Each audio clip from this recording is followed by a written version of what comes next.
बरन विराज सुबेसा।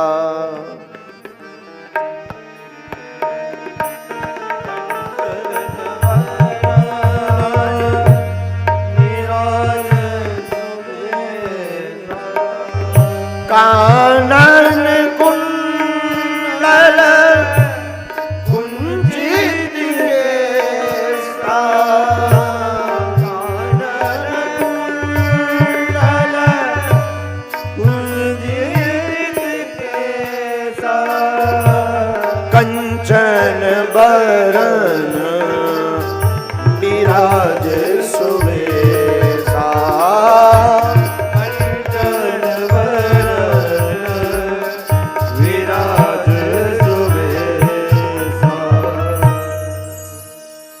चालीसा में गोस्वामी जी अगली चौपाई लिखते हैं, कंचन बरन विराज सुवेसा कानन कुंडल कुंचित केसा। हनुमान जी का स्वरूप कंचन, कंचन माने होता है सोना, सोने के समान है। और सुंदर कांड में भी आया है, हेम शैलाभिदेहम कंचन बरन तन तेज विराजा। हनुमान जी सोने के समान है।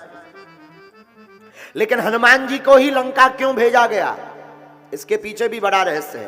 क्योंकि हनुमान जी हैं सोने के समान। और गोस्वामी जी ने कंचन बरन क्यों लिखा है हनुमान चालीसा में, बोले इसके पीछे बड़ा रहस्य है।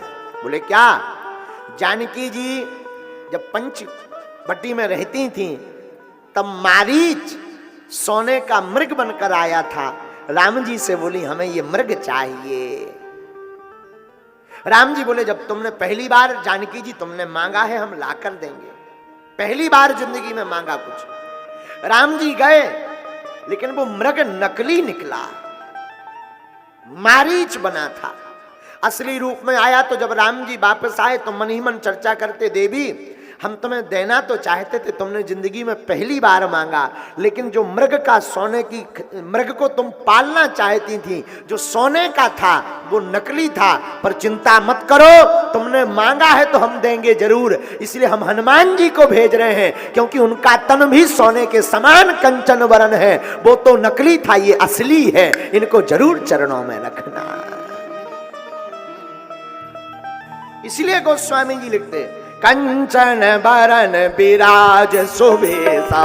कंचन बरन विराज सुबेसा। कानन कुंडल कुंजित केसा। कानन कुंडल कुंजित केसा। कानन कुंडल कुंजित केसा। कानन कुंडल कुंजित केसा। कंचन बरन विराज सुबेसा। कंचन बरन विराज सुबेसा।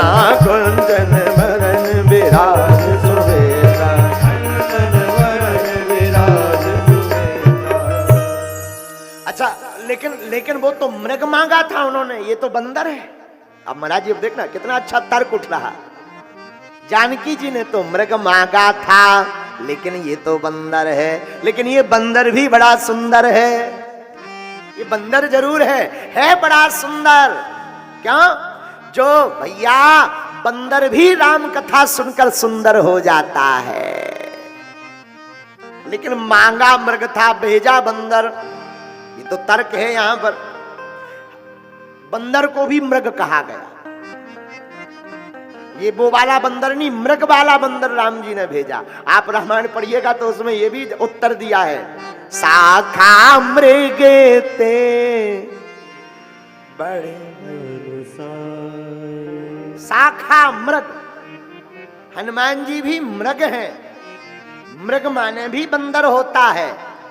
तो ये जो हनुमान जी रूपी मृग भेजा है, जानकी जी कहती हैं कि हम कैसे माने सरकार, ये असली मृग है, असली सोने वाला मृग है। वैसे ही वो पुराना वाला निकल आए तो गड़बड़ हो जाएगी। एक मिला था सो चोरी हो गई, अब ना जाने प्राण ना चले जाए।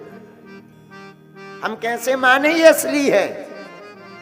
तो राम जी बोले अब ये तो ये जो हमने भेजा है वही अपना प्रमाण देगा असली है कि नकली। तो सोने की परख कहां होती है, सोने की परख होती है अग्नि में, असली है कि नकली। सोने की परख को, सोने की कंचनता को, सोने की नवीनता अग्नि में परखी जाती। रावण के पास भी सोना था, सोने की लंका, सोने के दरवाजे, सोने के मकान। हनुमान जी भी कंचन वरण थे, दोनों को अग्नि में डाला गया, पर रावण का सोना नकली निकला, हनुमान जी सोना असली निकले। इसलिए श्री राम जी कहते हैं, जानकी जी जो हमने मृग सोने का तुम्हें भेजा है वो कोई साधारण नहीं, कंचन बरन।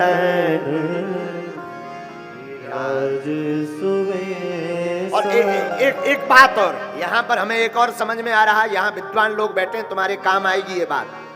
रावण का वैभव इतना बड़ा, सोने का वैभव, लेकिन रावण के वैभव में राम जी नहीं है, तो वो वैभव भी, वो सोना भी जल गया। और हनुमान जी तो साधारण बंदर हैं, केवल किम पुरुष भगवान है, किम पुरुष है। हनुमान जी का सोना राम जी के चरणों के प्रताप से रावण के सोने के सामने असली निकल आया, रावण नकली सोना का बन गया, रावण का सोना नकली निकला। इसलिए गोस्वामी जी ने हनुमान चालीसा में लिखा, कंचन बरन विराज सुवेशा। अब कंचन बरन पर तो चर्चा कर ली, अब जरा विराज सुवेशा पर सुनिए। विराज सुवेशा, सुंदर भेष। सुवेशा का मतलब होता अच्छा भेष। अब भेष तो रामायण में बहुत लोगों ने धारण किया, रावण ने भी भेष धारण किया साधु का।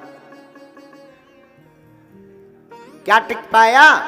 नहीं। साधु का भेष तो कालनेमी ने भी धारण किया, कालनेमी भी साधु बना था, लेकिन हनुमान जी का सुवेशा क्यों कहा गोस्वामी जी ने? कंचन बरन विराज सुवेशा।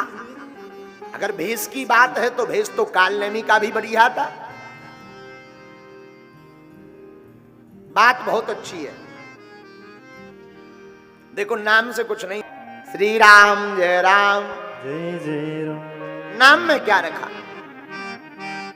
कंचन बरन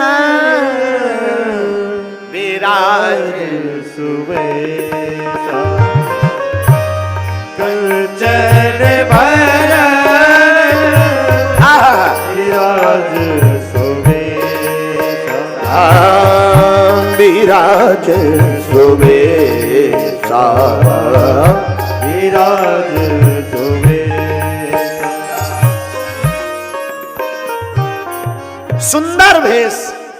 बोले किसका है? बोले हनुमान जी का। तो बोले नाम में कुछ नहीं रखा, स्वभाव ऐसा होना चाहिए। हनुमान जी बानराकार हैं, बंदर हैं, फिर भी सुंदर हैं। लेकिन बंदर भी सुंदर कब हो गया? सुमरी पवन सुत पावन नामो, अपने बस करी राखे राम। हनुमान जी सुंदर हो गए। बोले कब? बोले पावन नाम जप करके श्री हनुमान जी सुंदर हो गए। इसलिए हनुमान जी के लिए गोस्वामी जी लिखते, कंचन बरन विराज सुवेशा। हनुमान जी का सुंदर वेश है, बंदर होते हुए भी सुंदर है। अब आगे की पंक्ति क्या है? कानन कुंडल कुंचित केसा। यहां पर स्वरूप का वर्णन कर रहे हैं। बोले काननों में कुंडल है। अब कानन कुंडल क्या है? देखो, कानों का बढ़िया आभूषण अगर कोई हमसे पूछे तो हमारी दृष्टि में कानों का बढ़िया आभूषण तो भगवान की कथा है।